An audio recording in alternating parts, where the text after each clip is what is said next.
ಜೈ ಕ್ರಿಸ್ತ. ಯೆರೆಮೀಯ 14ನೇ ಸಂಧಿ 10-18 ವಚನಗಳು. ಯೆಹೋವನು ತನ್ನ ಜನರನ್ನು ಅವರನ್ನು ವಂಚಿಸಿದ ಪ್ರವಾದಿಗಳನ್ನು ಗದರಿಸಿದ್ದು. ಯೆಹೋವನು ಈ ಜನರನ್ನು ಕುರಿತು, ಇವರು ನನ್ನನ್ನು ಪ್ರಯಾಣಿಕನು ಎಂದ ಹಾಗೆಯೇ ಅಲೆಯುವುದಕ್ಕೆ ಇಷ್ಟಪಟ್ಟಿದ್ದಾರೆ, ಕಾಲನ್ನು ಹಿಂದೆಗೆಯಲಿಲ್ಲ. ಆದಕಾರಣ ಯೆಹೋವನಾದ ನಾನು ಇವರನ್ನು ಕಟಾಕ್ಷಿಸೆನು. ಈಗಲೇ ಇವರ ಅಪರಾಧವನ್ನು ಮನಸ್ಸಿಗೆ ತಂದುಕೊಂಡು ಇವರ ಪಾಪಗಳಿಗೆ ದಂಡನೆಯನ್ನು ವಿಧಿಸುವೆನು ಎಂದು ಹೇಳಿದ್ದಾನೆ. ಮತ್ತು ಯೆಹೋವನು ನನಗೆ, ಈ ಜನರ ಹಿತವನ್ನು ಬಯಸಿ ಇವರಿಗೋಸ್ಕರ ಪ್ರಾರ್ಥನೆ ಮಾಡಬೇಡ. ಇವರು ಉಪವಾಸ ಮಾಡುವಾಗ ಇವರ ಮೊರೆಯನ್ನು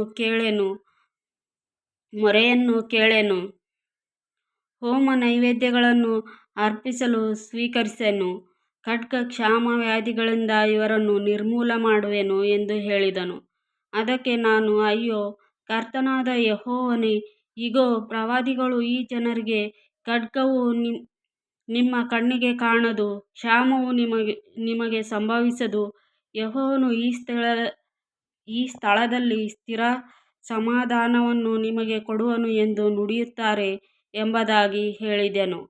ಆಗ ಯೆಹೋವನು ನನಗೆ ಹೀಗೆ ನುಡಿದನು, ಪ್ರವಾದಿಗಳು ನನ್ನ ಹೆಸರಿನಿಂದ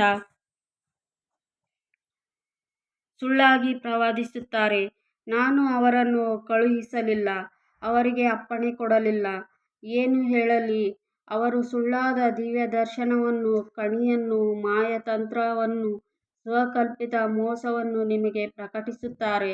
ಆದಕಾರಣ ನನ್ನ ಅಪ್ಪಣೆಯಿಲ್ಲದೆ ನನ್ನ ಹೆಸರಿನಿಂದ ಪ್ರವಾದಿಸುತ್ತಾ, ಖಡ್ಗವೂ ಕ್ಷಾಮವೂ ಈ ದೇಶಕ್ಕೆ ಬಾರವು ಎಂದು ಬೋಧಿಸುವ ಪ್ರವಾದಿಗಳ ವಿಷಯದಲ್ಲಿ ಯೆಹೋವನಾದ ನಾನು, ಖಡ್ಗದಿಂದಲೂ ಕ್ಷಾಮದಿಂದಲೂ ಈ ಪ್ರವಾದಿಗಳು ನಿರ್ಮೂಲರಾಗುವರು ಎಂದು ಹೇಳುತ್ತೇನೆ. ಮತ್ತು ಇವರ ಪ್ರವಾದನೆಯನ್ನು ಕೇಳುವ ಜನರು ಕ್ಷಾಮ ಖಡ್ಗಗಳ ದೆಸೆಯಿಂದ ಯೆರೂಸಲೇಮಿನ ಬೀದಿಗಳಲ್ಲಿ ಬಿಸಾಡಲ್ಪಡುವರು. ಅವರನ್ನೂ ಅವರ ಹೆಂಡರು ಮಕ್ಕಳನ್ನೂ ಹೂಣಿಡುವುದಕ್ಕೆ ಯಾರೂ ಇರುವುದಿಲ್ಲ.